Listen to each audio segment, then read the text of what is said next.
제 선의가 세상 사람들에게 의심받는 것이라면 하늘과 땅이여 부디 증인이 되어 주세요. 저는 차라리 어둠에 옛날, 아주 먼 옛날에 호랑이가 담배를 피우고 산신령이 구름을 타고 내려와 쉬어가던 깊은 산골 마을에 맑은 물이 솟아나는 큰 기와집이 한 채 있었습니다. 그 마을은 산세가 험하고 골짜기가 깊어 외부 사람들의 발길이 뜸했지만 사시사철 마르지 않는 신비한 우물 덕분에 인심이 후하고 살기 좋은 곳으로 소문이 자자했습니다. 마을 사람들은 이 우물을 마을의 보물로 여겼는데 아무리 가뭄이 들어 논바닥이 거북이 등처럼 갈라져도 이 집의 우물만큼은 늘 차갑고 단물이 가득 차올랐기 때문이었습니다. 그 집에는 마음씨가 비단결처럼 고운 딸 연희가 홀로 되신 아버지를 모시고 살고 있었는데 연희의 효심은 마을 앞을 흐르는 시냇물처럼 맑고 끊임이 없어서 동네 어른들의 칭찬이 마를 날이 없었습니다. 연희가 살고 있는 기와집은 대대로 덕을 쌓은 집안답게 웅장하면서도 정갈한 멋을 지니고 있었는데 특히 안채 뒤뜰에 자리 잡은 우물은 그 깊이를 가늠할 수 없을 만큼 깊고 그윽했습니다. 우물 주변에는 이끼 낀 돌들이 세월의 흔적을 간직한 채 둥글게 놓여 있었고 그 옆에는 오래된 향나무 한 그루가 서 있어 마치 우물을 지키는 수호신과도 같았습니다. 연희는 매일 새벽 닭이 울기도 전에 일어나 깨끗한 무명옷을 입고 이 우물가로 나가 정화수를 떠놓고 비는데 그 모습이 얼마나 정성스러운지 하늘의 별들도 감동하여 더 밝게 빛나는 듯 했습니다. 그녀는 돌아가신 어머니가 생전에 그랬던 것처럼 집안의 평안과 아버지의 건강을 위해 물 한 그릇에도 온 정성을 쏟아부었습니다. 어머니가 세상을 떠나신 지 어느덧 10여 년이 흘렀지만 연희의 마음속에는 여전히 따뜻하고 다정했던 어머니의 목소리가 살아 숨쉬고 있었습니다. 어머니는 어린 연희에게 늘 이 우물은 우리 집안의 생명줄과도 같으니 물 한 방울도 귀하게 여기고 우물 속에 사는 작은 생명들도 함부로 대해서는 안 된다 라고 가르치셨습니다. 연희는 그 말씀을 가슴 깊이 새겨 우물가에 날아든 잠자리 한 마리나 실수로 빠진 작은 벌레 한 마리도 그냥 지나치지 않고 나뭇잎을 이용해 조심스럽게 건져주곤 했습니다. 마을 사람들은 그런 연희를 보며 어머니의 고운 심성을 그대로 물려받았다고 입을 모았고 연희 덕분에 이 집안의 복이 끊이지 않는 것이라고 믿었습니다. 그러나 사람의 인생이란 맑은 날이 있으면 그진 날도 있는 법이라 연희의 아버지는 아내를 잃은 슬픔을 오랫동안 간직하다가 집안의 대를 잇고 안살림을 맡아줄 사람이 필요하다는 주위의 권유에 못 이겨 새장가를 들게 되었습니다. 새로 들어온 계모는 겉보기에는 화려한 옷차림에 웃음 띤 얼굴을 하고 있었지만 가늘게 뜬 눈매 속에는 감출 수 없는 욕심이 도사리고 있었습니다.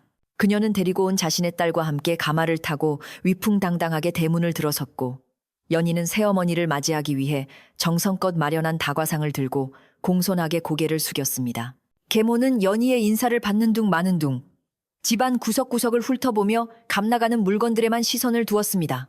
계모가 들어온 뒤로 평화롭던 기와집의 공기는 조금씩 달라지기 시작했는데 마치 따뜻한 봄바람이 불던 곳에 차가운 북풍이 스며드는 것과 같았습니다.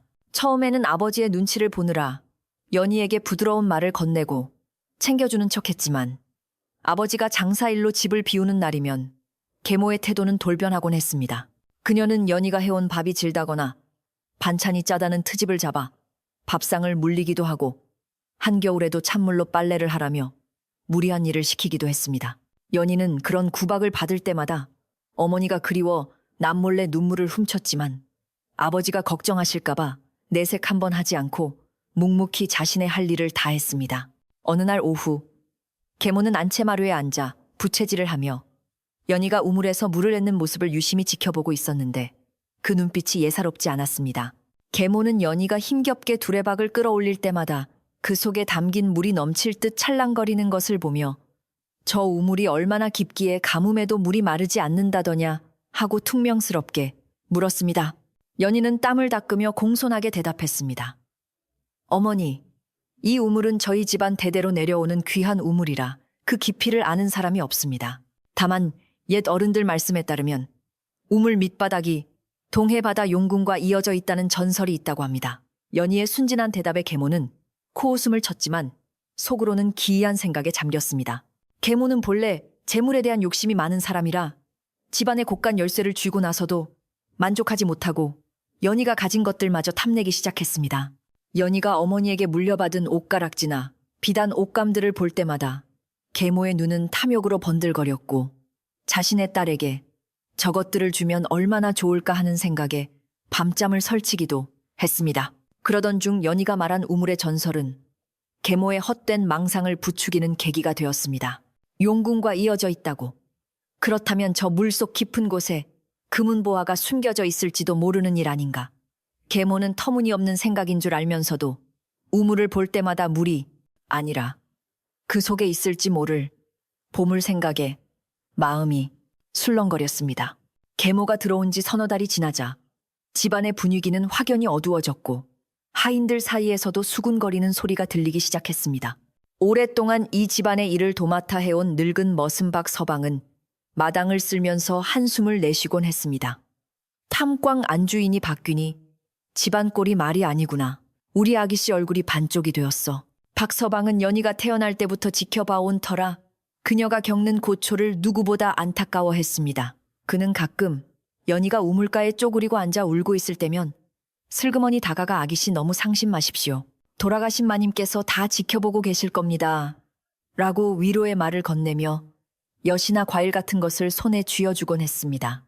계모는 자신의 딸을 연희보다 더 귀하게 여기며 맛있는 음식은 몰래 딸의 방으로 들여보내고 연희에게는 식은 밥덩어리나 누룽지를 주는 일이 다반사였습니다. 계모의 딸 또한 어미의 성정을 닮아 욕심이 많고 심술재기가 짝이 없었는데 연희가 아끼는 꽃신을 몰래 신다가 흙탕물에 빠뜨려 망가뜨리거나 연희가 정성껏 수놓은 베개의 먹물을 쏟고도 시치미를 떼곤 했습니다. 연희는 동생의 철없는 행동이라 여기고 타일러 보려 했지만 그럴 때마다 계모가 나타나 언니가 되어서 동생을 감싸주지는 못할 망정 어디서 큰 소리냐라며 도리어 연희를 꾸짖었습니다. 연희는 억울하고 분했지만 집안의 평화를 위해 입술을 깨물며 참을 수밖에 없었습니다. 시간이 흐를수록 계모의 괴롭힘은 더욱 교묘해져서 아버지가 계실 때는 세상 둘도 없는 자애로운 어머니 행세를 하다가 아버지가 대문을 나서는 순간 표정이 싸늘하게 변했습니다. 연희는 아버지가 주시는 용돈조차 계모에게 빼앗기기 일쑤였고 밤늦도록 바느질을 하거나 다듬이질을 하느라 잠을 제대로 자지 못해 눈밑이 거뭇하게 변해갔습니다. 그럼에도 불구하고 연희는 아침이면 제일 먼저 일어나 우물 정화수를 떠놓고 아버지 사업이 번창하게 해주시고 새어머니와 동생 마음도 따뜻하게 녹여주세요라고 비는 착한 마음을 잃지 않았습니다. 우물물은 연희의 눈물 섞인 기도를 듣기라도 하는 듯 아침마다 맑은 기운을 뿜어내며 그녀를 위로했습니다. 어느 날 밤 유난히 달이 밝아 우물 속에 달 그림자가 둥실 떠 있는 것을 보고 연희는 문득 옛일 하나를 떠올렸습니다. 아주 어릴 적 어머니와 함께 우물가에 앉아 있는데 비늘이 유난히 반짝이는 물고기 한 마리가 두레박에 딸려 올라온 적이 있었습니다. 어머니는 그 물고기를 보시더니 이건 예사 물고기가 아니란다. 필시 용왕님의 심부름꾼일 게야라며 조심스럽게 다시 우물 속으로 놓아주셨습니다. 물고기는 마치 고맙다는 듯 꼬리를 치며 깊은 물속으로 사라졌고 그날 밤 어머니 꿈에 푸른 옷을 입은 노인이 나타나 내 아이를 살려주어 고맙소. 훗날 그 은혜를 갚으리다라고 했다는 이야기였습니다. 연희는 그 이야기를 떠올리며 우물 속을 가만히 들여다보았습니다. 연희가 우물 안을 들여다보고 있을 때 인기척이 느껴져 뒤를 돌아보니 계모가 섬뜩한 표정으로 서 있었습니다. 밤중에 잠도 안 자고 여기서 무얼 하느냐? 혹시 내 어미가 숨겨둔 폐물이라도 찾고 있는 게냐? 계모의 목소리는 날카로운 칼날처럼 연희의 가슴을 찔렀습니다. 연희는 화들짝 놀라 일어나며 아닙니다, 어머니. 그저 달이 밝아 잠시 바람을 쐬러 나왔을 뿐입니다. 라고 변명했지만 계모의 의심 가득한 눈초리는 거두어지지 않았습니다. 계모는 우물과 연희를 번갈아 보며 입가에 묘한 웃음을 지었는데 그것은 마치 사냥감을 앞에 둔 맹수의 웃음과도 같아서 연희는 등골이 오싹해짐을 느꼈습니다. 그날 이후로 계모는 연희가 우물가에 가는 것을 유독 싫어하면서도 한편으로는 연희에게 우물 청소를 시키거나 물을 길어오라는 심부름을 자주 시켰습니다. 이는 연희를 괴롭히려는 심산이기도 했지만 혹시나 연희가 우물에 대해 뭔가 숨기고 있는 것이 아닌가 하는 의심 때문이기도 했습니다. 계모는 마을 사람들을 만날 때마다 우리 큰애가 밤마다 우물가에서 무언가를 중얼거리는데 혹시 귀신이 들린 건 아닌지 걱정이에요라며 헛소문을 퍼뜨리기 시작했습니다. 처음에는 믿지 않던 마을 사람들도 계모가 하도 그럴듯하게 이야기를 꾸며대니 참한 연희 아가씨가 어쩌다 그리 되었을까 하며 수군거리기 시작했습니다. 연희는 마을 사람들의 시선이 예전과 달라진 것을 느꼈지만 그 이유를 알 수 없어 답답하기만 했습니다. 장터에 나가도 아주머니들이 슬금슬금 피하거나 뒤에서 손가락질을 하는 것 같아 마음이 편치 않았습니다. 하지만 연희는 그런 오해를 풀기 위해 변명을 하러 다니기보다는 집안일에 더욱 매진하고 아버지를 더 정성껏 모시는 것이 도리라고 생각했습니다. 그녀는 텃밭에 채소를 가꾸고 장독대를 윤이 나게 닦으며 아버지가 입으실 옷을 정갈하게 다듬는 일로 하루를 채웠습니다. 그러나 아무리 노력해도 계모가 쳐놓은 오해와 미움의 그물은 점점 더 단단하게 연희를 조여오고 있었습니다. 계절이 바뀌어 찬바람이 불기 시작할 무렵 마을에는 좋지 않은 소식이 들려왔습니다. 몇 달째 비가 제대로 오지 않아 인근 마을들의 우물이 하나둘씩 마르기 시작한 것입니다. 하지만 신기하게도 연희네 집 우물만은 여전히 맑은 물이 찰랑거렸습니다. 마을 사람들은 물을 얻기 위해 연희네 집 대문 앞에 줄을 섰고 연희는 힘든 기색 없이 사람들에게 물을 퍼주었습니다. 계모는 사람들이 몰려오는 것을 귀찮아하면서도 한편으로는 이 기회에 물을 팔아 돈을 벌 궁리를 했습니다. 얘 연희야, 그냥 퍼주지 말고 곡식이라도 한 뼘박씩 받아오너라. 계모의 야박한 말에 연희는 어머니, 물은 하늘이 주신 것인데 어찌 값을 받겠습니까? 하며 난처해했습니다. 계모는 연희의 대답이 몹시 마음에 들지 않아 눈을 흘겼지만 보는 눈이 많아 억지로 화를 참았습니다. 그러나 속으로는 연희가 자신의 말을 거역하고 사람들 앞에서 착한 척을 하여 자신의 체면을 깎아내렸다고 생각하여 분노를 키웠습니다. 계모는 방에 들어와 자신의 딸에게 전현이 아주 상전 노릇을 하려드는구나. 내 가만두지 않을 것이다라며 이를 갈았습니다. 계모의 딸은 맞장구를 치며 맞아요 엄마. 언니가 사람들한테 물 주면서 엄마 흉을 보는 것 같았어요 라고 없는 말을 지어내어 불난 집에 부채질을 했습니다. 계모의 마음속에는 이제 연희에 대한 미움이 걷잡을 수 없이 커져만 갔습니다. 가뭄이 길어지자 마을의 분위기는 점점 흉흉해졌고 사람들의 인심도 예전 같지 않게 각박해졌습니다. 그런 와중에 계모가 퍼뜨린 소문은 꼬리에 꼬리를 물고 번져나가 이제는 연희가 우물 귀신에게 홀려 마을의 물 기운을 다 빨아들여 자기네 우물에만 가둬두고 있다는 터무니없는 이야기까지 돌게 되었습니다. 어리석은 몇몇 사람들은 그 말을 고지 듣고 연희네 집 대문에 소금을 뿌리거나 해코지를 하기도 했습니다. 연희는 아침마다 대문 앞을 치우며 서러운 눈물을 흘렸지만 누구에게 하소연할 곳도 없어 가슴만 까맣게 타들어갔습니다. 아버지가 먼 지역으로 장사를 떠나시게 되어 집을 비우는 날이 다가왔습니다. 아버지는 떠나기 전 연희의 손을 잡고 집안 잘 건사하고 어머니 말씀 잘 듣고 있거라. 내올 때 맛있는 것 많이 사 오마라고 당부하셨습니다. 연희는 아버지의 따뜻한 손길에 안도감을 느끼면서도 한편으로는 아버지가 없는 동안 벌어질 일들이 걱정되어 발길이 떨어지지 않았습니다. 아버지, 몸 조심히 다녀오세요. 저는 걱정 마시고 연희는 차마 떨어지지 않는 입을 떼어 아버지를 배웅했습니다. 계모는 대문 밖까지 나와 손수건을 흔들며 아쉬운 척 연기를 했지만 아버지가 모퉁이를 돌아 시야에서 사라지자마자 그 얼굴에는 차가운 냉소가 서렸습니다. 아버지가 떠나신 첫날 밤, 집안은 절간처럼 고요했습니다. 바람 소리마저 스산하게 느껴지는 밤, 연희는 잠을 이루지 못하고 뒤척이다가 마당으로 나왔습니다. 하늘에는 구름에 가린 달이 희미하게 빛나고 있었고 우물가는 짙은 어둠에 쌓여 있었습니다. 연희는 습관처럼 우물가로 다가가 두레박을 내렸습니다. 첨벙하는 소리와 함께 두레박이 물에 닿는 소리가 들려왔고 그 소리는 깊은 밤의 정적을 깨우며 연희의 마음에 작은 파문을 일으켰습니다. 연희는 우물 난간에 기대어 어머니 제가 어찌해야 할까요? 너무 무섭고 외롭습니다라고 속삭였습니다. 그때 어디선가 부스럭거리는 소리가 들려 연희는 깜짝 놀라 주위를 둘러보았습니다. 어둠 속에서 나타난 것은 늙은 머슴 박서방이었습니다. 그는 걱정스러운 얼굴로 연희에게 다가와 낮은 목소리로 말했습니다. 아기씨, 이 밤중에 여기서 무엇을 하십니까? 요새 분위기가 심상치 않으니 밤늦게 다니지 마시고 방문을 꼭 걸어 잠그고 주무십시오. 박서방의 눈빛은 진심으로 연희를 걱정하고 있었고 그 속에는 무언가 알 수 없는 불안감이 담겨 있었습니다. 연희는 박서방의 말에 고개를 끄덕이며 알겠습니다. 박서방님도 얼른 들어가 쉬세요라고 대답하고는 서둘러 방으로 돌아왔습니다. 방에 들어와 이불을 뒤집어 쓰고 누웠지만 연희의 가슴은 쿵쿵 뛰었습니다. 박서방의 경고가 예사롭게 들리지 않았기 때문입니다. 밖에서는 밤바람이 거세게 불어 창호지 문을 덜컹거리게 했고 마치 누군가 밖에서 문을 열려고 하는 것만 같아 연희는 두려움에 떨었습니다. 옆방에서는 계모와 그녀의 딸이 소곤거리는 소리가 들려왔는데 내용은 들리지 않았지만 왠지 모르게 불길한 기운이 느껴졌습니다.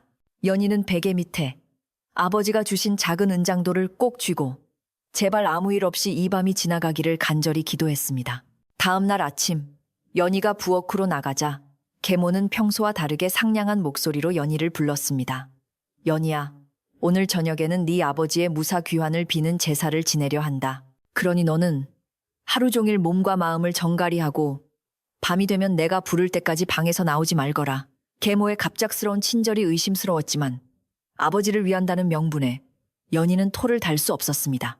연희는 하루 종일 방 안에 갇혀 바느질을 하며 시간을 보냈고 해가 저물어 사방이 어두워지자 계모의 부름만을 기다렸습니다. 마침내 칠흑 같은 어둠이 깔리고 밖에서 계모의 목소리가 들려왔습니다.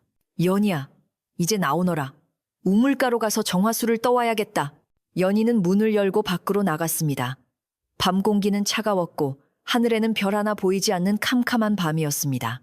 계모는 등불 하나 들지 않고 어둠 속에 서서 연희를 기다리고 있었습니다.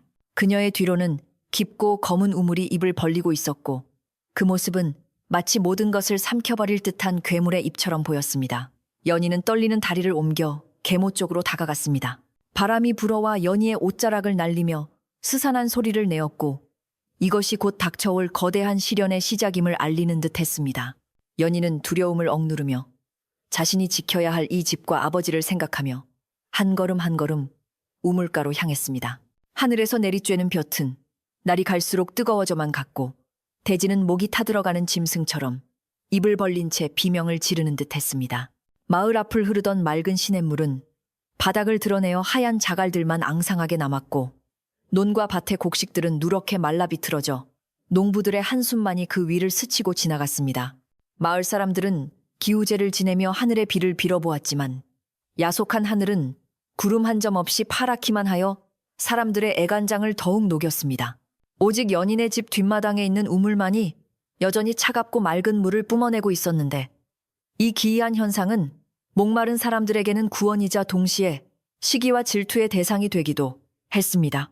연희의 아버지가 떠난 후 집안의 실권을 쥔 계모는 이 가뭄을 자신의 배를 불릴 절호의 기회로 삼으려 했습니다. 계모는 대문을 걸어 잠그고 마을 사람들이 물을 얻으러 오는 것을 철저히 막아섰는데 그 표정이 마치 곳간을 지키는 독사처럼 매서웠습니다. 물도 다 임자가 있는 법인데 어찌 남의 집 우물물을 공짜로 퍼가려 하느냐.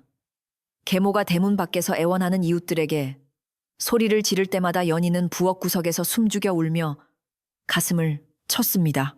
예전 같으면 지나가는 나그네에게도 시원한 물 한 바가지와 주먹밥을 쥐어주던 인심 좋은 집이었건만 이제는 마을 사람들의 원성을 사는 곳이 되어버린 것이 너무나 부끄럽고 죄스러웠기 때문입니다. 연희는 계모가 낮잠을 자거나 잠시 자리를 비운 틈을 타 몰래 뒷문으로 나가 목마른 이웃들에게 물동이를 채워주곤 했지만 그것은 타들어가는 논에 물 한 바가지 붓는 것처럼 턱없이 부족했습니다. 계모의 눈은 뒤통수에도 달린 것인지 연희가 몰래 물을 퍼준 날이면 어김없이 불호령이 떨어지곤 했습니다. 네가 기어이 집안을 말아먹으려고 작정을 했구나. 내 허락도 없이 귀한 물을 낭비하다니. 네가 정령매를 벌고 싶어 환장을 한 게냐. 계모는 연희의 머리채를 잡고 흔들거나 등짝을 내리치며 화풀이를 해댔습니다. 연희는 아버지가 안 계신 집에서 자신을 지켜줄 사람이 아무도 없다는 사실을 뼈저리게 느끼며 그저 잘못했습니다. 어머니, 다시는 그러지 않겠습니다라고 빌고 또 빌어야만 했습니다.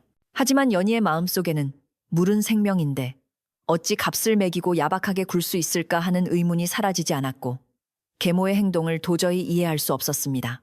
그러던 중 계모는 더욱 악랄한 꾀를 내어 마을에 흉흉한 소문을 퍼뜨리기 시작했는데 그 내용은 듣는 사람의 귀를 의심케 할 만큼 터무니없는 것이었습니다.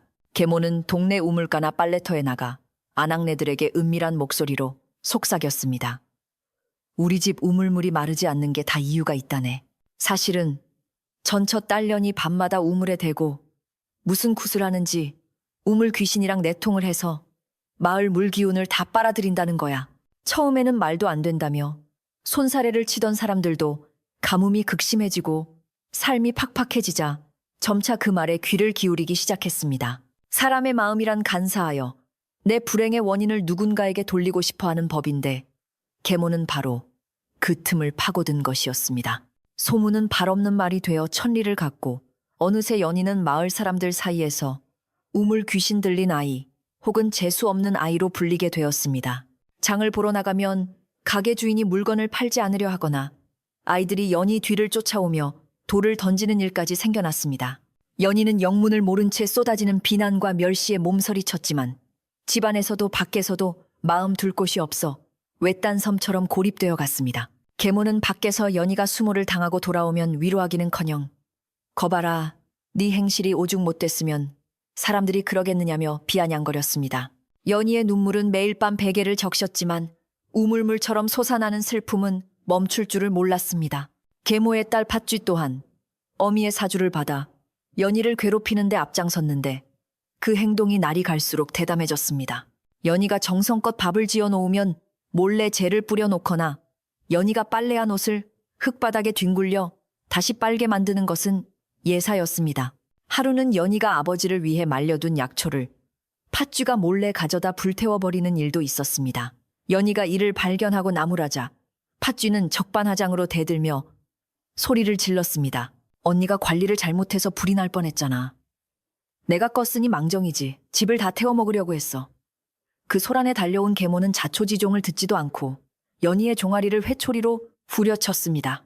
연희의 다리에 붉은 줄이 그어질 때마다 그녀의 마음에도 지울 수 없는 상처가 깊게 패었습니다. 집안의 늙은 머슴 박서방은 이 모든 상황을 지켜보며 속으로 피눈물을 흘렸습니다.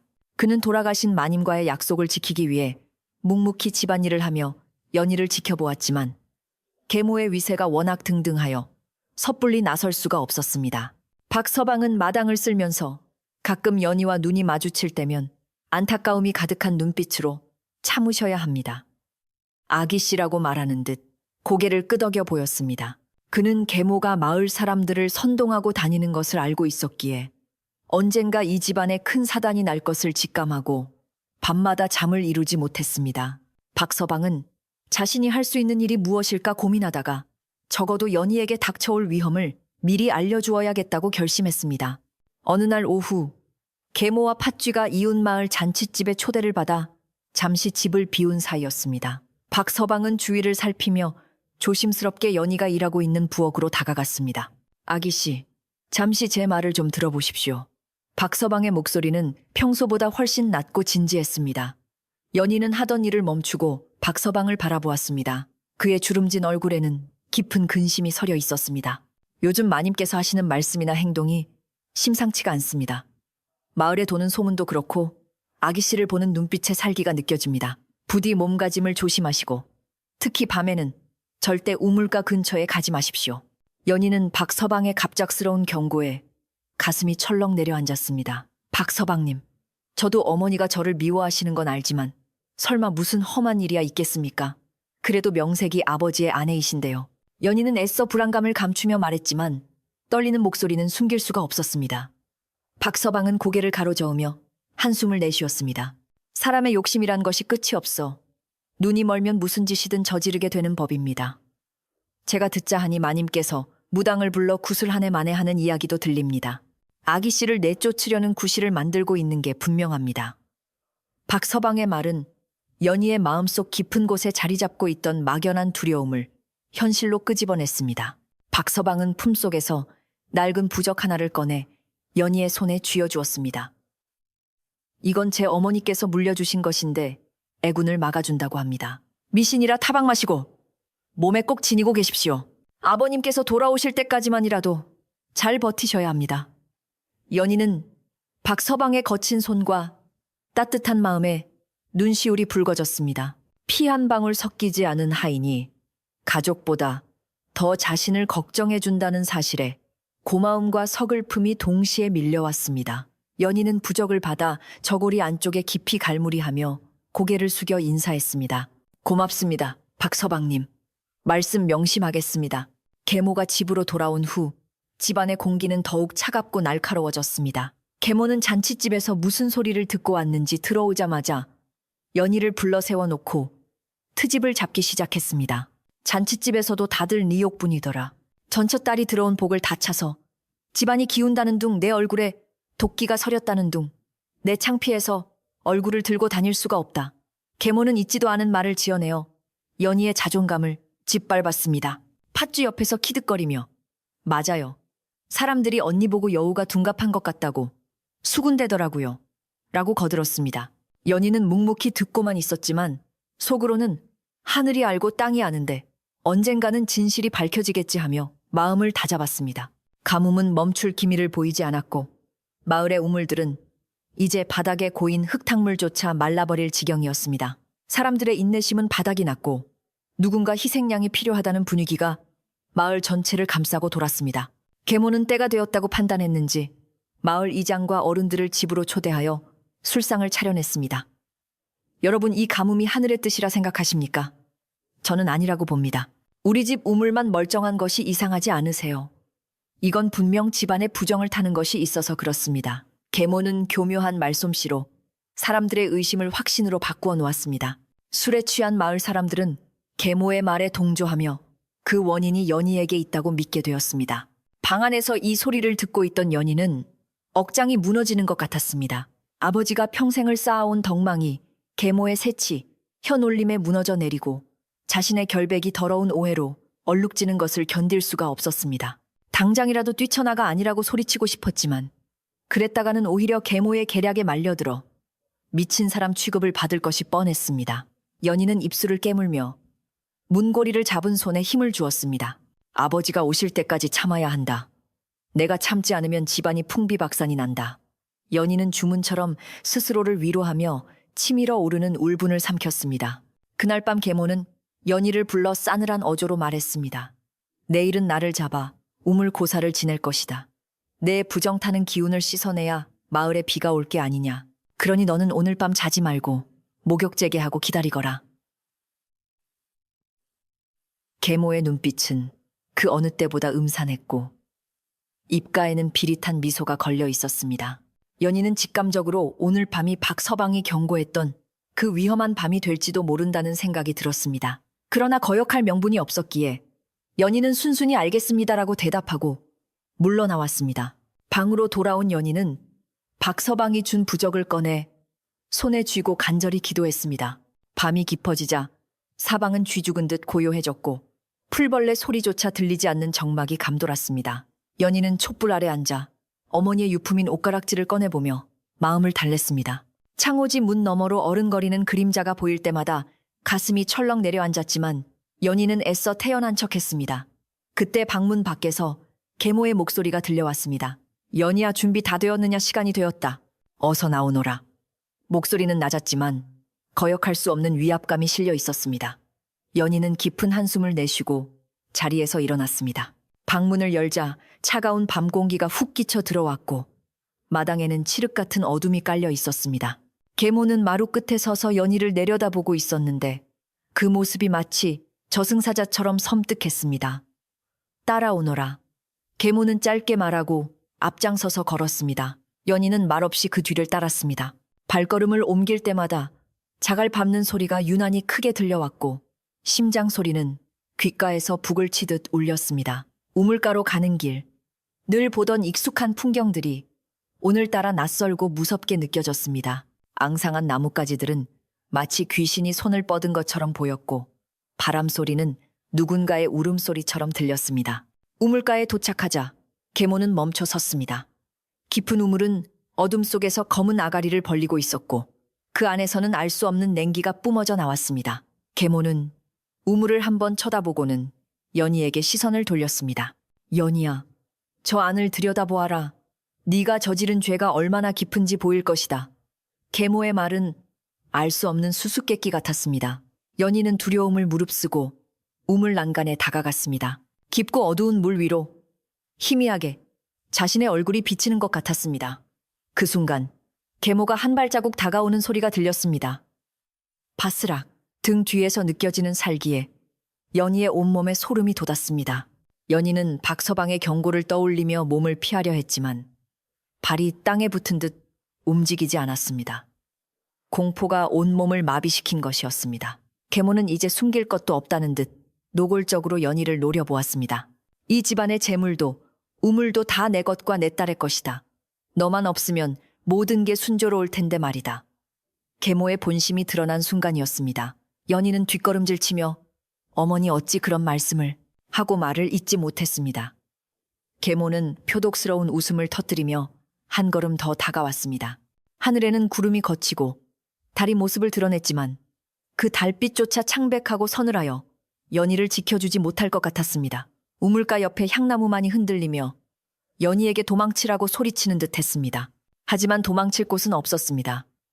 앞에는 깊은 우물이, 뒤에는 탐욕에 눈먼 계모가 가로막고 있었습니다. 이 절체절명의 순간 연희는 눈을 질끈 감고 마음속으로 아버지를 불렀습니다.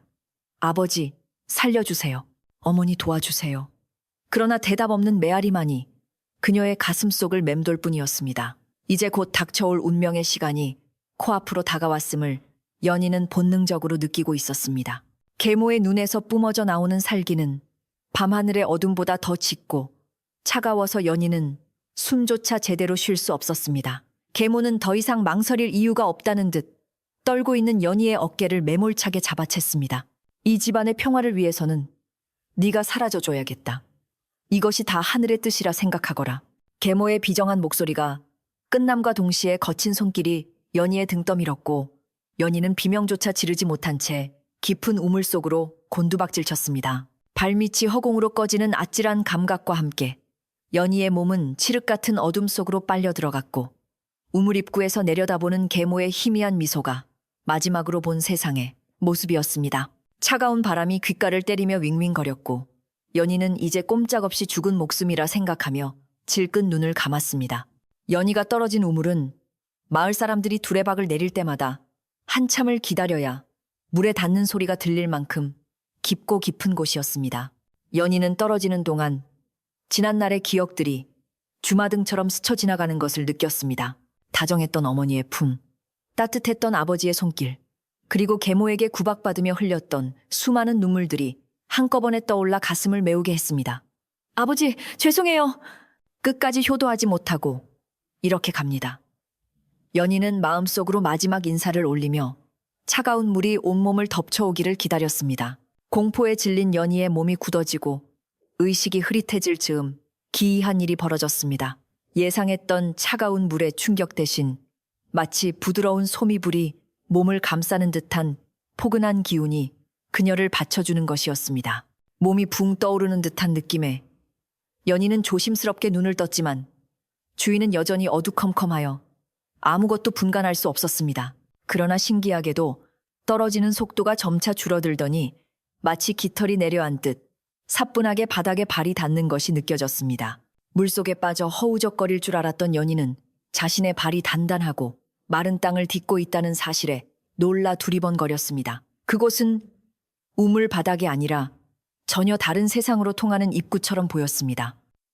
습하고 쾌쾌한 이끼 냄새 대신 은은하고 향긋한 꽃향기가 코끝을 간지럽혔고 어디선가 들려오는 맑은 피리 소리 같은 바람 소리가 연희의 놀란 가슴을 진정시켜 주었습니다. 연희는 자신의 몸을 더듬어 보았지만 물 한 방울 묻지 않은 채 멀쩡했습니다. 그때 어둠 속에서 희미한 푸른 빛이 새어나오기 시작하더니 점차 주위를 환하게 밝혔습니다. 연희의 눈앞에 펼쳐진 광경은 실로 믿을 수 없을 만큼 신비롭고 아름다웠습니다. 우물 바닥이라고는 믿기지 않을 만큼 넓은 동굴이 펼쳐져 있었는데 벽면에는 형형색색의 보석들이 박혀 있어 마치 밤하늘의 별들이 내려와 앉은 듯 반짝이고 있었습니다.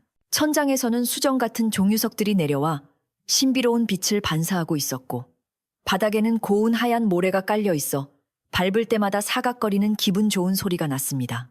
연희는 꿈을 꾸고 있는 것이 아닌가 하여 자신의 볼을 꼬집어 보았지만 느껴지는 통증은 이것이 분명한 현실임을 말해주고 있었습니다. 연희는 홀린 듯이 빛이 흘러나오는 쪽으로 발걸음을 옮겼습니다. 동굴 안쪽으로 들어갈수록 향기로운 냄새는 더욱 짙어졌고 공기는 따뜻하고 부드러워 마치 봄날의 햇살 속에 있는 듯한 착각을 불러일으켰습니다. 얼마쯤 걸었을까? 거대한 산호로 만들어진 문이 나타났고 그 문 양 옆에는 사람 키보다 큰 물고기 모양의 석상이 지키고 서 있었습니다. 연희가 주춤거리며 다가가자 닫혀있던 산호문이 스르르 소리 없이 열리며 눈부신 광채가 쏟아져 나왔습니다. 연희는 눈이 부셔 잠시 손으로 얼굴을 가렸다가 조심스럽게 안을 들여다보았습니다. 그곳에는 세상 그 어떤 왕궁보다 화려하고 웅장한 궁궐이 자리 잡고 있었습니다. 궁궐의 기둥은 투명한 옥으로 만들어져 있었고 지붕은 붉은 산호로 덮여 있어 그 위용이 대단했습니다. 궁궐 앞 정원에는 지상에서는 볼 수 없는 기이한 꽃들이 만발해 있었는데 꽃잎 하나하나가 보석처럼 빛나고 있었습니다. 연희는 조심조심 정원으로 들어섰는데 갑자기 물고기 떼처럼 생긴 작은 요정들이 나타나 연희의 주위를 빙글빙글 돌며 춤을 추기 시작했습니다. 그들은 연희를 경계하는 기색 없이 오히려 반가워하며 길을 안내하는 듯한 몸짓을 보였습니다. 어서 오세요, 연희 아가씨. 기다리고 있었습니다. 어디선가 들려오는 부드러운 목소리에 연희는 깜짝 놀라 주위를 둘러보았지만 말하는 사람은 보이지 않았습니다. 요정들의 안내를 받아 도착한 곳은 궁궐의 가장 깊숙한 곳에 있는 큰 방이었습니다. 방 안에는 자개로 장식된 커다란 의자가 놓여 있었고 그 위에는 푸른 비단 옷을 입은 노인이 인자한 미소를 지으며 앉아 있었습니다. 노인의 머리카락과 수염은 눈처럼 하얗고 길었으며 손에는 용의 머리가 조각된 지팡이를 들고 있었습니다. 연희는 그 노인을 보자마자 왠지 모를 익숙함과 편안함을 느꼈는데 어릴 적 어머니가 들려주셨던 옛날 이야기 속에 용왕님이 떠올랐기 때문입니다. 연희는 넙죽 절을 올리며 떨리는 목소리로 말했습니다. 어르신, 저는 산골 마을에 사는 연희라고 합니다. 제가 어찌하여 이곳에 오게 되었는지 모르겠습니다. 노인은 허허 웃으며 자리에서 일어나 연희에게 다가와 손을 잡아 일으켜 세웠습니다. 연희야, 놀라지 말거라. 나는 이곳을 다스리는 용왕이다. 네가 이곳에 오게 된 것은 우연이 아니라 오래전부터 정해진 인연 때문이다. 용왕의 손은 따뜻했고 그의 눈빛은 깊은 바다처럼 자애로웠습니다. 연희는 용왕이라는 말에 깜짝 놀라 다시 한번 자세를 고쳐 잡으며 물었습니다. 용왕님께서 저 같은 미천한 아이를 알고 계시다니요. 그리고 인연이라니 무슨 말씀이신지요? 용왕은 연희를 자리에 앉히고 차분한 목소리로 옛날 이야기를 들려주기 시작했습니다. 10여 년 전 내 어머니가 너를 뱃속에 품고 있을 때였다. 가뭄이 들어 우물물이 말라가던 어느 날 내 어머니는 우물 바닥에서 죽어가던 작은 물고기 한 마리를 발견했단다. 배고픔에 지쳐 그 물고기를 잡아먹을 수도 있었지만 내 어머니는 자신의 물병에 남은 마지막 물을 부어 그 물고기를 살려주었지. 그리고는 정성껏 기도하며 다시 우물 깊은 곳으로 돌려보내 주었다. 그 물고기가 바로 변장을 하고 세상 구경을 나갔던 나, 용왕이니라. 용왕의 말에 연희는 입을 다물지 못했습니다. 어머니가 생전에 들려주셨던 물고기 이야기, 그리고 꿈속의 노인 이야기가 모두 사실이었던 것입니다. 연희의 눈시울이 붉어지며 어머니에 대한 그리움이 사무쳤습니다. 용왕은 연희의 손등을 토닥이며 계속해서 말을 이었습니다. 그날 나는 내 어머니의 고운 심성에 감동하여 그 은혜를 반드시 갚겠노라 다짐했다. 그래서 네 집 우물만큼은 아무리 가뭄이 들어도 마르지 않도록 물기를 터주었던 것이다. 그런데 내 어머니가 일찍 세상을 떠나고 네가 계모 밑에서 고초를 겪는 것을 보며 내 마음이 몹시 아팠다. 용왕의 목소리에는 안타까움이 묻어났습니다. 특히 내 계모가 욕심에 눈이 멀어 마을 사람들을 괴롭히고 급기야 너를 해치려 하는 것을 보고 더 이상 두고 볼 수 없었다. 그래서 네가 떨어지는 순간 내가 바람을 일으켜 이곳으로 데려온 것이다. 연희는 그제야 모든 상황이 이해가 되었습니다. 자신이 죽지 않고 이곳에 오게 된 것이 용왕님의 보살핌 덕분이었다는 사실에 감사의 눈물을 흘렸습니다. 용왕님 감사합니다. 저를 살려주셔서 정말 감사합니다. 하지만 저는 이제 어찌해야 합니까? 계모는 제가 죽은 줄로만 알 텐데 아버지가 돌아오시면 얼마나 슬퍼하실까요? 연희는 아버지 생각에 마음이 무거워졌습니다. 용왕은 고개를 끄덕이며 단호한 표정으로 말했습니다. 걱정 마라. 이제 모든 것을 바로잡을 때가 되었다. 내 계모의 악행은 하늘에 닿아 마을의 가뭄을 불러왔지만 내 효심과 착한 마음이 다시 비를 부르게 될 것이다. 용왕은 품속에서 영롱한 빛을 내는 구슬 하나를 꺼내 연희에게 건네주었습니다. 이것은 진실의 구슬이다. 이 구슬을 지니고 있으면 사람들의 마음속에 있는 거짓과 탐욕을 비추어낼 수 있다. 날이 밝으면 내가 너를 다시 세상 위로 올려보낼 것이다. 마을 사람들이 모두 모인 자리에서 이 구슬을 보여주거라. 그러면 내 계모가 감추고 있던 추악한 진실이 만천하에 드러나게 될 것이다. 연희는 조심스럽게 구슬을 받아들었습니다. 구슬은 차가우면서도 따뜻한 기운을 동시에 뿜어내며 연희의 손바닥 위에서 빛났습니다. 연희는 이 구슬이 자신과 아버지를 지켜줄 희망임을 직감했습니다. 용왕은 또한 연희에게 아름다운 비단 옷 한 벌을 선물했습니다. 그동안 낡은 옷을 입고 고생 많았다. 이 옷은 물에 젖지 않고 불에 타지 않으며 입는 사람의 마음을 평안하게 해주는 옷이다. 이 옷을 입고 당당하게 사람들 앞에 서거라. 너는 내 은인의 딸이자 용궁의 귀한 손님이다. 연희는 용왕이 주신 옷으로 갈아입었습니다. 옷을 입자마자 몸이 깃털처럼 가벼워지고 마음속 깊은 곳에 남아있던 두려움과 슬픔이 씻은 듯이 사라지는 것을 느꼈습니다. 거울에 비친 자신의 모습은 예전의 초라한 연희가 아니라 마치 하늘에서 내려온 선녀처럼 고귀하고 아름다웠습니다. 용왕은 연희를 데리고 궁궐 뒤편에 있는 신비한 연못으로 갔습니다. 그 연못은 우물과 바로 연결되어 있는 통로였습니다. 연희야, 이제 갈 시간이 다 되었다. 지상에는 곧 아침이 밝아올 것이다. 네가 올라가면 우물에서 물기둥이 솟구쳐 오를 것이니 놀라지 마라. 그리고 명심하거라. 두려워하지 말고 당당하게 진실을 말하면 하늘도 땅도 다 내 편이 되어줄 것이다. 용왕의 격려에 연희는 용기를 얻어 힘차게 고개를 끄덕였습니다. 네, 용왕님. 명심하겠습니다. 이 은혜 평생 잊지 않고 살겠습니다. 연희는 다시 한번 용왕에게 큰 절을 올렸습니다. 연희가 연못 중앙에 있는 넓은 연잎 위에 올라서자 용왕이 지팡이를 들어 올렸습니다. 그러자 연못에 물이 소용돌이치며 연희가 선 연잎을 천천히 들어 올리기 시작했습니다.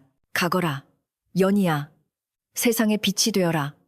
용왕의 우렁찬 목소리가 동굴 안에 메아리 쳤습니다. 연희는 점점 위로 솟구쳐 오르며 아래를 내려다 보았습니다. 용왕과 요정들이 손을 흔들어 배웅하고 있었고 아름다운 용궁의 풍경이 점차 작아져 갔습니다. 연희는 주먹을 불끈 쥐었습니다. 이제 더 이상 울기만 하던 약한 연희가 아니었습니다. 진실을 밝히고 소중한 집을 되찾기 위해 그녀는 빛나는 눈빛으로 다가올 아침을 맞이할 준비를 마쳤습니다. 한편 우물 밖 세상에서는 날이 밝아오고 있었습니다.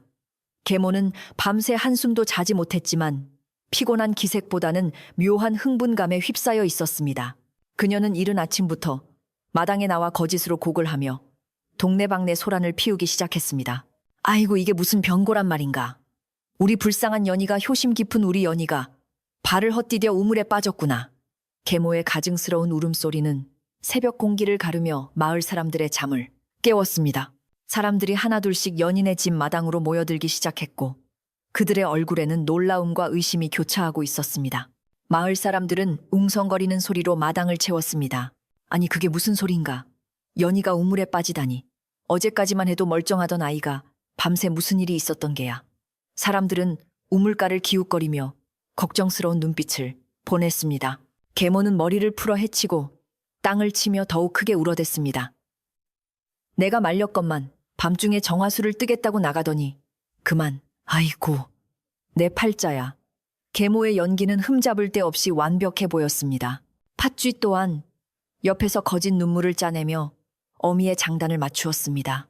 몇몇 순진한 아낙네들은 혀를 차며 계모를 위로하기도 했지만 눈치 빠른 사람들은 어딘가 석연치 않은 낌새를 느끼고 수군거렸습니다. 특히 늙은 머슴 박서방은 계모의 울음소리를 들으며 치밀어 오르는 분노를 억누르고 있었습니다. 그는 어젯밤의 불길한 예감이 현실이 되었음을 직감하고 주먹을 꽉 쥐었습니다.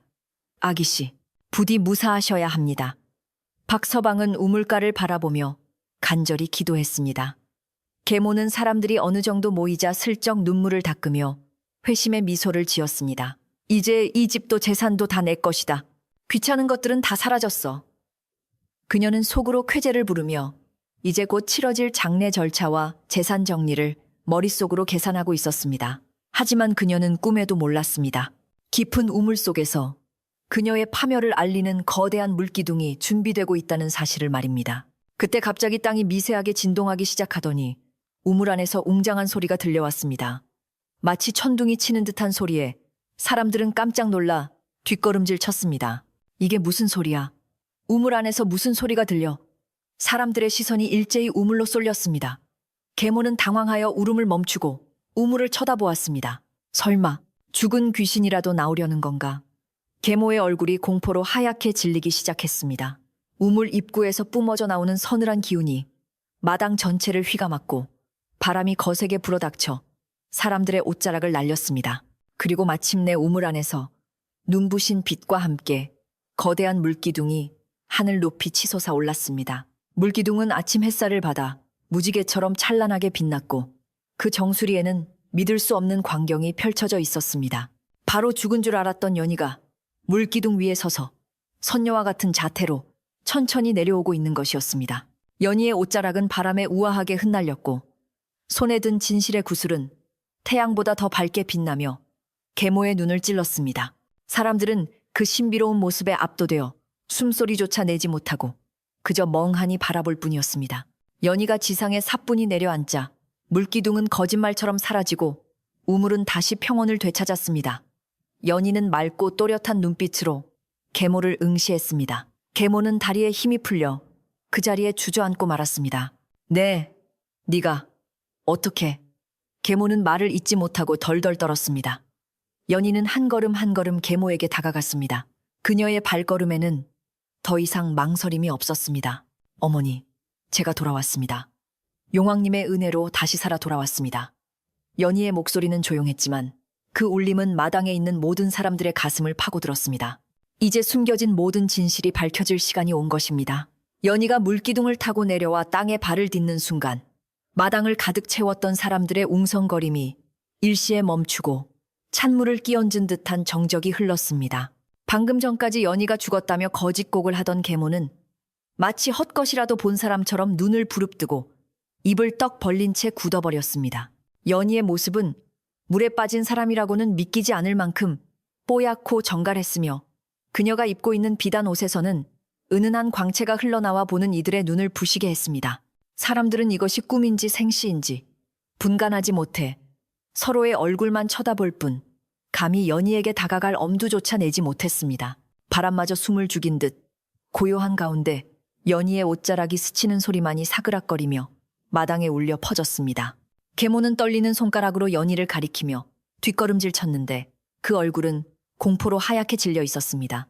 네, 네가 사람이냐, 귀신이냐. 분명 어젯밤 내 눈앞에서 우물에 빠졌는데 어찌 살아 돌아왔단 말이냐. 계모의 비명에 가까운 외침은 스스로 자신의 죄를 실토하는 꼴이 되었지만 공포에 질린 그녀는 그것을 깨닫지 못했습니다.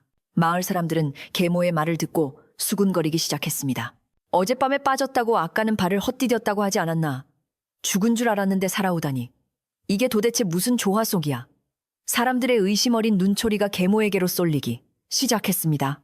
연희는 흐트러짐 없는 자세로 계모를 똑바로 응시하며 차분하고 또렷한 목소리로 말했습니다. 어머니, 저는 귀신이 아닙니다. 어머니께서 저를 밀어넣으신 그 깊고 차가운 우물 속에서 하늘의 도움과 용왕님의 보살핌으로 살아 돌아온 연희입니다. 연희의 목소리에는 원망보다는 서리빨 같은 위엄이 서려 있어 듣는 이들로 하여금 저절로 고개를 숙이게 만들었습니다. 연희는 한 걸음 더 앞으로 나아가며 말을 이었습니다. 어머니께서는 제가 죽기를 바라셨겠지만 진실은 결코 어둠 속에 묻히지 않는 법입니다. 이제 그만 거짓의 탈을 벗으시지요. 계모는 연희의 기세에 눌려 주춤하면서도 이대로 물러설 수는 없다는 생각에 악을 쓰며 대들었습니다. 인연이 미쳐도 단단히 미쳤구나. 우물 귀신에게 홀려 살아서 나오더니 이제는 시어미를 모함까지 하려 드느냐. 여봐라. 저녀는 사람이 아니다. 요물이 분명하니 당장 멍석마리를 해서 내쫓아야 한다. 계모는 마을 사람들을 선동하려 했지만 이미 연희의 신비로운 등장에 압도된 사람들은 쉽게 움직이지 않았습니다. 오히려 계모의 표독스러운 표정과 악에 받친 목소리가 사람들에게 거부감을 줄 뿐이었습니다. 팥쥐 역시 어미 뒤에 숨어 벌벌 떨며 연희의 눈빛을 피하기에 급급했습니다. 연희는 품속에서 용왕님이 주신 진실의 구슬을 꺼내어 높이 치켜들었습니다. 그러자 구슬에서 눈부신 빛이 뿜어져 나와 마당 전체를 대낮처럼 환하게 비추었습니다. 그 빛은 맑고 투명하여 죄 없는 사람들에게는 따뜻한 봄볕처럼 느껴졌지만 마음속에 어두운 욕심을 품은 자에게는 살을 파고드는 화살처럼 따갑게 느껴졌습니다. 마을 사람들은 그 신비한 빛에 감탄하며 오, 저것 좀 봐. 세상에 저런 보석은 처음 보는구먼 하며 입을 다물지 못했습니다. 연희가 구슬을 계모 쪽으로 비추자 계모는 아뜨거워하고 비명을 지르며 얼굴을 감싸 쥐었습니다. 구슬의 빛이 계모를 비추자 허공에 기이한 그림자가 어른거렸습니다. 그것은 지난밤 계모가 연희를 우물가로 유인하여 등을 떠미는 장면이 그림 자극처럼 희미하게 비치는 것이었습니다. 사람들은 경악하며 그 장면을 지켜보았습니다. 세상에 저게 뭐야? 정말로 계모가 연희를 밀어버린 거야. 아이고 맙소사. 사람이 어찌 저리 독할 수가 있어. 마을 사람들의 웅성거림은 이제 분노로 바뀌어 계모를 향해 쏟아지기 시작했습니다. 계모는 아니야. 저건 요술이야. 전현이 요술을 부려서 사람들을 홀리는 거야. 라고 발악했지만 이미 드러난 진실을 덮기에는 역부족이었습니다. 그때 군중 속에서 늙은 머슴박 서방이 앞으로 걸어 나왔습니다. 그는 비장한 표정으로 연희 곁에 서서 마을 사람들을 향해 큰 소리로 외쳤습니다. 여러분, 아기 씨의 말씀은 하나도 틀린 것이 없습니다. 제가 증인입니다. 박 서방의 등장에 좌중이 조용해졌습니다. 그는 평소 입이 무겁고 성실하기로 소문난 사람이었기에 그의 말에는 무게가 실려 있었습니다. 어젯밤 마님께서 아기 씨를 우물가로 데려가시는 것을 제가 똑똑히 보았습니다. 그리고 마님 혼자서만 돌아오시는 것도 보았습니다. 제가 무서워서 바로 나서지 못한 것이 천추의 한이 되었으나 하늘이 도와 아기 씨가 살아오셨으니 이제라도 진실을 밝혀야겠습니다. 박서방의 증언은 결정적이었습니다. 마을 이장이 앞으로 나와 지팡이로 땅을 내리치며 호통을 쳤습니다. 애끼 못된 사람 같으니라고. 전처 자식을 구박하는 것도 모자라 죽이려 들다니. 네가 정령 사람의 탈을 쓰고 어찌 그런 짓을 할 수 있단 말이냐. 이장의 호통에 마을 사람들도 일제히 계모를 향해 손가락질을 하며 비난을 퍼부었습니다. 동네 망신이다. 당장 마을에서 나가라. 저런 독한 여자가 우리 마을에 살고 있었다니 소름이 끼친다. 계모는 사방에서 쏟아지는 비난의 화살을 맞으며 그 자리에 주저앉아 고개를 들지 못했습니다. 계모의 딸 팥쥐는 상황이 불리하게 돌아가자 울음을 터뜨리며 어미를 배신하는 말을 내뱉었습니다. 저는 안 그랬어요. 다 엄마가 시킨 거예요. 엄마가 언니만 없으면 집이랑 땅이랑 다 우리 거가 된다고 저보고는 모른 척하라고 했단 말이에요. 팥쥐의 철없는 폭로는 계모의 가슴에 대못을 박는 격이었습니다. 계모는 믿었던 딸마저 자신을 버리자 모든 의지를 상실한 듯 멍한 표정으로 허공만 바라보았습니다. 그녀가 그토록 탐냈던 재물도 권력도 가족마저도 이제는 신기루처럼 사라져버린 것입니다. 탐욕의 끝은 이토록 허망하고 비참한 것이었습니다. 마을 청년들이 씩씩거리며 계모와 팥쥐를 끌어내려 하자 연희가 손을 들어 그들을 제지했습니다. 멈추세요. 폭력은 안 됩니다. 연희의 목소리는 부드럽지만 단호했습니다. 그녀는 계모에게 다가가 조용히 말했습니다. 어머니, 그리고 팥쥐야. 나는 너희를 해치거나 벌할 마음이 없다. 그 벌은 이미 너희 마음속에 지옥으로 자리 잡았을 테니까. 다만 더 이상 이 집에서 함께 살 수는 없다. 이곳은 내 아버지와 돌아가신 어머니의 숨결이 깃든 곳이니 너희는 지금 당장 짐을 싸서 이곳을 떠나거라. 연희의 처부는 그녀의 성품만큼이나 자비로웠지만 계모에게는 그 어떤 매질보다 더 뼈아픈 수치였습니다. 계모와 팥쥐는 마을 사람들의 따가운 시선을 받으며 황급히 방으로 들어가 옷까지 몇 개만 챙겨 들고 나왔습니다. 들어올 때는 가마를 타고 위풍당당하게 들어왔으나 나갈 때는 쫓겨나는 개처럼 초라한 몰골이었습니다. 그들은 감히 연희와 마을 사람들의 눈을 마주치지 못하고 고개를 푹 숙인 채 뒷문을 향해 걸어갔습니다. 그들이 걸음을 옮길 때마다 뒤에서 소금을 뿌려라, 재수옴 붙을라 하는 소리와 함께 하얀 소금이 그들의 등 뒤로 뿌려졌습니다. 그것은 단순히 부정을 씻어내는 행위가 아니라 마을의 평화를 깨뜨린 악에 대한 단호한 거부의 표시였습니다. 계모와 팥쥐가 뒷문 밖으로 사라지자마자 거짓말처럼 하늘의 기운이 바뀌기 시작했습니다. 몇 달 동안 구름 한 점 없이 쨍쨍하기만 했던 하늘에 먹구름이 몰려들더니 순식간에 사방이 어두워졌습니다. 그리고 후두둑 하는 소리와 함께 굵은 빗방울이 떨어지기 시작했습니다. 처음에는 몇 방울 떨어지던 비가 금세 장대비로 변하여 메마른 대지를 적셨습니다. 비다 비가 온다. 사람들은 환호성을 지르며 빗속으로 뛰쳐나왔습니다. 그것은 단순한 비가 아니라 마을의 묵은 때를 씻어내고 계모가 남긴 도끼를 정화하는 생명의 물이었습니다. 연희는 마루 끝에 서서 내리는 비를 바라보며 안도의 한숨을 내쉬었습니다. 용왕님의 말씀대로 진실이 밝혀지자 하늘이 감동하여 비를 내려주신 것이라 생각했습니다. 그때 우물 쪽에서 와 하는 함성이 들려왔습니다. 가보니 우물물이 넘쳐올라 마당을 적시고 대문 밖으로 흘러나가 마을의 개울로 합류하고 있었습니다. 연인의 집 우물은 단순히 마르지 않는 것을 넘어 이제 마을 전체를 살리는 생명수의 원천이 된 것입니다. 마을 사람들은 빗물과 우물물이 섞여 흐르는 개울가에서 덩실덩실 춤을 추며 기쁨을 만끽했습니다. 사람들은 그제야 연희에게 다가와 미안한 마음을 전했습니다. 연희 아가씨, 우리가 정말 미안하네. 헛소문에 눈이 멀어 아가씨를 의심했어. 이 늙은이가 망령이 들었지. 그 착한 아가씨한테 손가락질을 했으니 부디 용서하게. 동네 안악들과 어르신들은 연희의 손을 잡고 눈시울을 붉혔습니다. 연희는 그들의 손을 맞잡으며 따뜻하게 웃어주었습니다. 아닙니다. 가뭄이 너무 길어 다들 마음이 지쳐서 그러셨을 겁니다. 이제 비도 오고 나쁜 일도 다 지나갔으니 우리 다시 예전처럼 오순도순 지내요. 연희의 넓은 아량에 사람들은 다시 한번 감동하며 그녀를 칭송했습니다. 비는 하루 종일 시원하게 쏟아졌고 저녁 무렵이 되어서야 보슬비로 바뀌었습니다. 마을 사람들은 각자의 집으로 돌아가 빗물을 받고 밀린 집안일을 하며 활기를 되찾았습니다. 연인의 집도 폭풍우가 지나간 뒤에 바다처럼 평온을 되찾았습니다. 연인은 박서방과 함께 집안 곳곳을 청소했습니다. 계모와 팥쥐가 머물던 방의 문을 활짝 열어 환기를 시키고 그들이 쓰던 물건들을 정리하여 태워버렸습니다.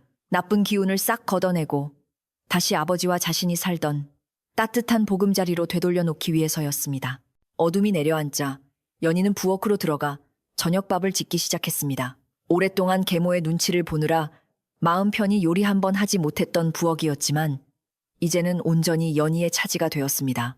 아궁이에 불을 지피자 타닥타닥 장작 타는 소리가 정겹게 들려왔고 구수한 밥 냄새가 집안 가득 퍼졌습니다. 연희는 텃밭에서 따온 호박과 감자를 숭덩숭덩 썰어 넣고 된장찌개를 보글보글 끓였습니다.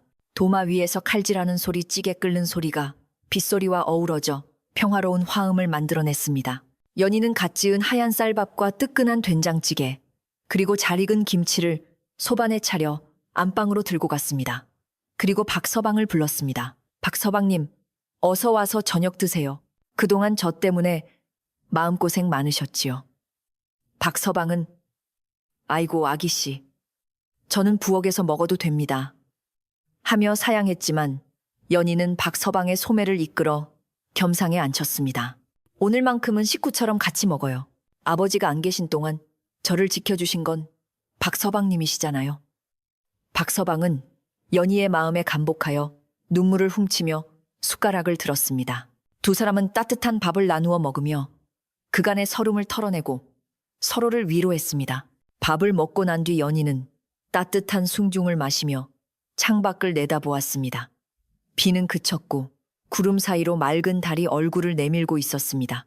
마당에 고인 빗물 웅덩이에 달 그림자가 비치어 마치 마당에도 작은 달이 뜬 것 같았습니다. 집안은 고요했고 어디선가 풀벌레 소리가 들려왔습니다. 그 소리는 예전보다 훨씬 맑고 경쾌하게 들렸습니다. 연희는 이제야 비로소 집이 제 주인을 찾은 것 같은 안도감을 느꼈습니다. 하지만 아직 한 가지 기다림이 남아 있었습니다. 바로 먼 길 떠나신 아버지였습니다. 연희는 달림을 보며 빌었습니다. 아버지, 이제 집안일은 걱정 마시고 조심히만 돌아오세요. 제가 이 집을 맑고 깨끗하게 지키고 있겠습니다. 밤이 깊어지자 연희는 박서방에게 편히 쉬라고 이르고 자신도 잠자리에 들 준비를 했습니다. 용왕님이 주신 비단 옷은 잘 개어 장롱 깊은 곳에 보관하고 평소 입던 무명옷으로 갈아입었습니다. 화려한 옷보다는 손때 묻은 무명옷이 연희에게는 더 편안하고 자연스러웠습니다. 연희는 어머니가 쓰시던 옷가락지를 꺼내어 닦으며 오늘 하루 겪었던 믿기 힘든 일들을 되새겨 보았습니다. 두려움과 공포, 그리고 기적 같은 구원과 승리. 이 모든 것이 마치 긴 꿈만 같았지만 창밖에서 들려오는 우물물 넘치는 소리가 이것이 현실임을 말해주고 있었습니다. 연희는 잠자리에 누워 눈을 감았습니다. 그동안 악몽에 시달리느라 편히 잠든 적이 언제였는지 기억도 나지 않았지만 오늘 밤은 달랐습니다. 베개에서 나는 은은한 국화 향기와 따뜻한 아랫목의 온기가 연희의 피로를 녹여주었습니다. 멀리서 개 짖는 소리가 들려오고 처마 끝에서 낙숫물 떨어지는 소리가 자장가처럼 들려왔습니다. 연희는 입가에 옅은 미소를 머금은 채 내일은 아버지가 오시려나 하는 기대감을 안고 스르르 깊은 잠속으로 빠져들었습니다. 집안을 감싸고 있던 검은 그림자는 완전히 사라지고 오직 평화롭고 따스한 기운만이 감도는 밤이었습니다. 다음 날 아침, 지난밤의 거센 비바람이 언제 그랬냐는 듯 하늘은 눈이 시리도록 푸르게 개어 있었습니다. 밤새 내린 비로 마을의 먼지와 묵은 때가 씻겨 내려가 나무와 풀들은 싱그러운 초록빛을 뽐내었고 처마 끝에 매달린 물방울들은 아침 햇살을 받아 영롱한 보석처럼 반짝였습니다. 마을 앞을 흐르는 시냇물은 오랜만에 힘차게 흐르며 경쾌한 물소리를 내었고 논과 밭에는 생명수가 가득 차올라 농부들의 얼굴에는 웃음꽃이 활짝 피었습니다. 그 중에서도 가장 큰 변화가 일어난 곳은 단연 연인의 집 우물가였습니다. 우물에서는 밤새 맑은 물이 퐁퐁 솟아올라 넘쳐 흘렀고 그 물길은 마당을 가로질러 대문 밖으로 흘러나가며 마을 전체를 적시는 생명줄이 되었습니다.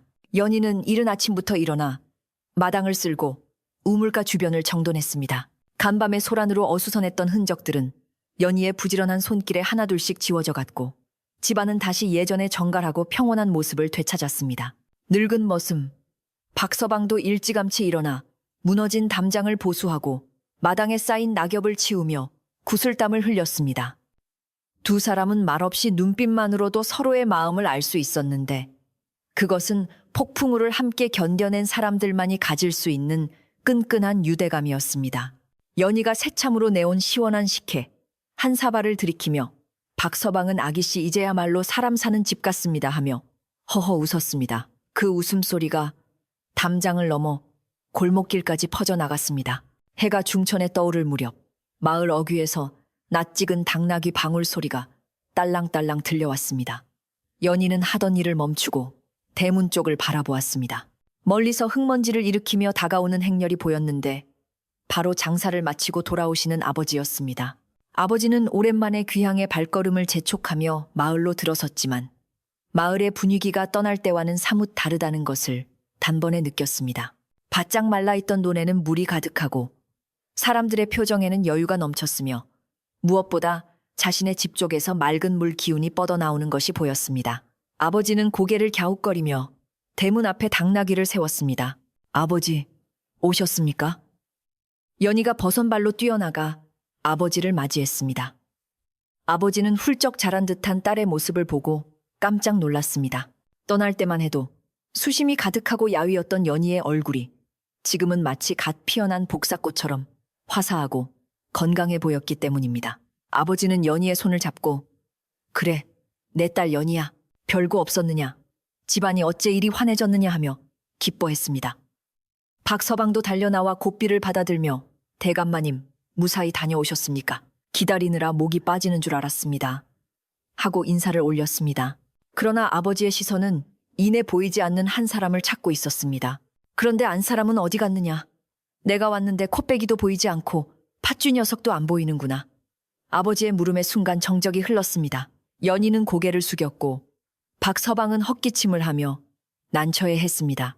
아버지는 심상치 않은 기운을 감지하고 표정이 굳어졌습니다. 무슨 일이 있었던 게냐? 어서 바른 대로 말해보거라. 아버지는 연희와 박서방을 번갈아 보며 재촉했습니다. 박서방은 더 이상 숨길 수 없다고 판단하고 아버지를 안채 마루로 모신 뒤 그동안 있었던 일들을 하나도 빠짐없이 고하기 시작했습니다. 계모의 학대부터 가뭄을 핑계로 연희를 우물에 빠뜨린 일, 그리고 용왕님의 도움으로 살아 돌아와 진실을 밝히고 쫓겨난 일까지 박서방의 이야기가 이어지는 동안 아버지의 얼굴은 붉어졌다가 파래지기를 반복했습니다. 믿었던 아내가 자신의 딸을 죽이려 했다는 사실, 그리고 자신이 없는 동안 집안이 풍비박산 날 뻔했다는 사실에 아버지는 큰 충격을 받았습니다. 세상에 어찌 그런 끔찍한 일이. 내가 사람을 잘못 들여 엄한 내 새끼만 잡을 뻔했구나. 아버지는 가슴을 치며 통탄했습니다. 연희는 곁에서 아버지의 손을 꼭 잡으며 아버지, 저는 괜찮습니다. 이렇게 살아 돌아와 아버지를 뵙지 않았습니까? 다 지난 일입니다 하고 위로했습니다. 아버지의 눈에서는 굵은 눈물방울이 떨어져 연희의 손등을 적셨습니다. 그것은 뒤늦은 후회와 딸에 대한 미안함이 뒤섞인 참회의 눈물이었습니다. 아버지는 그 길로 우물가로 달려가 털썩 주저앉았습니다. 깊고 푸른 우물물을 들여다보며 그는 죽은 전처와 연희에게 용서를 빌었습니다. 여보, 내가 못나서 당신이 남긴 귀한 딸을 지키지 못했소. 저 우물이 당신의 눈물이고 용왕님의 은혜인 줄도 모르고 내 욕심에 눈이 멀어 집안을 어지럽혔구려. 아버지는 한참 동안 우물가에 머무르며 마음을 씻어냈습니다. 우물물은 아버지의 슬픔을 아는지 모르는지 그저 고요하게 찰랑거리며 이제 모든 것이 제자리로 돌아왔음을 알려주고 있었습니다. 그날 이후 아버지는 두 번 다시 재혼 이야기를 꺼내지 않았고 오직 연희와 집안을 돌보는 데에만 전념하기로 맹세했습니다. 계모와 팥쥐가 떠난 후 마을에는 평화가 찾아왔지만 그들에 대한 소문은 바람결에 간간히 들려왔습니다. 어느 먼 타지에서 남의 집 식모살이를 하며 고생하고 있다거나 욕심을 부리다 관아에 끌려가 곤장을 맞았다는 둥 흉흉한 소식뿐이었습니다. 사람들은 그것을 두고 인과응보라 하며 혀를 찼습니다. 연희는 그 소식을 들을 때마다 마음이 편치 않았지만 굳이 그들을 찾아가거나 원망하지 않았습니다. 그저 그들이 어딘가에서나마 개과천선하여 바르게 살기를 마음속으로 빌어줄 뿐이었습니다. 연희의 마음은 이미 용왕님이 주신 넓고 깊은 바다와 같아서 미움이라는 감정이 머물 자리가 없었기 때문입니다. 계절이 바뀌어 들판이 황금빛으로 물드는 가을이 찾아왔습니다. 그해 농사는 마을 역사상 유례없는 대풍년이었습니다. 연인의 우물에서 흘러나온 물 덕분에 가뭄 걱정 없이 농사를 지을 수 있었던 마을 사람들은 수확한 곡식과 과일을 들고 앞다투어 연인의 집을 찾았습니다. 연희 아가씨 덕분에 우리 식구가 배를 튠지 않게 되었구먼. 이건 우리 밭에서 난 제일 큰 호박일세 받아주게. 마당에는 사람들이 가져온 선물들이 산더미처럼 쌓였고 연희와 아버지는 그것들을 다시 가난한 이웃들에게 나누어 주며 기쁨을 함께 했습니다. 연인의 집 곳간은 비워도 비워도 다시 채워지는 신비한 곳간이 되었습니다. 아버지는 예전보다 더욱 성실하고 자상한 사람이 되었습니다. 장사를 줄이고 집에 머무는 시간을 늘려 연희와 함께 텃밭을 가꾸거나 박서방과 함께 집안 곳곳을 손보았습니다. 아버지는 연희가 좋아하는 꽃나무를 구해와 마당에 심어주기도 하고 장날이면 예쁜 댕기나 꽃신을 사다 주며 지난날의 소홀함을 갚으려 노력했습니다. 연희는 그런 아버지의 모습에서 다시금 따뜻한 가족의 정을 느꼈습니다. 저녁이면 사랑방에 호롱불을 켜고 아버지가 읽어주시는 옛날 이야기를 듣거나 함께 밤을 까먹으며 도란도란 이야기꽃을 피우는 것이 연희에게는 세상 무엇보다 큰 행복이었습니다. 어느덧 찬바람이 불고 흰 눈이 소복이 쌓이는 겨울이 되었습니다. 온 세상이 하얗게 덮인 깊은 밤, 연인의 집 사랑방 아궁이에는 장작불이 활활 타오르고 있었습니다. 방 안은 훈훈한 온기로 가득했고 아랫목에는 두꺼운 소미불이 깔려 있었습니다. 아버지는 화로에 고구마를 구우며 연희에게 말했습니다. 연희야, 이제 이 아비는 더 바랄 것이 없다.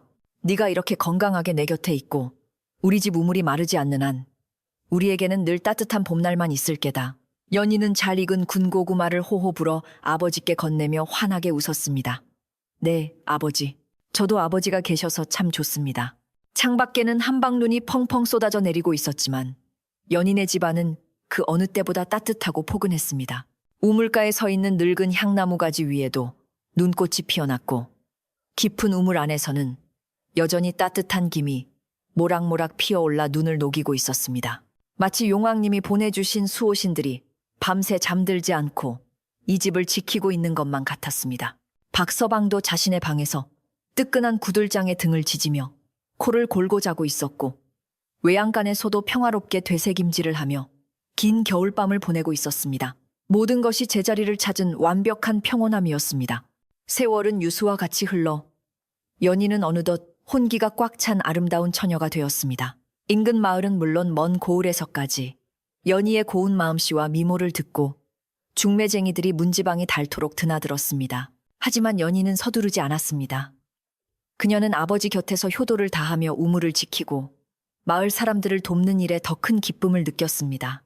마을 사람들은 연희를 우물 선녀라고 부르며 칭송했고 연인의 우물물을 마시면 마음이 착해지고 병이 낫는다는 전설까지 생겨났습니다. 그 전설은 입에서 입으로 전해져 먼 훗날까지도 이 마을을 인심 좋고 물 맑은 동네로 기억되게 만들었습니다. 어느 눈 내리는 밤, 연희는 잠자리에 들기 전 문득 서랍 깊숙이 넣어둔 진실의 구슬을 꺼내 보았습니다. 구슬은 여전히 맑고 투명한 빛을 내고 있었습니다. 연희는 구슬을 보며 생각했습니다.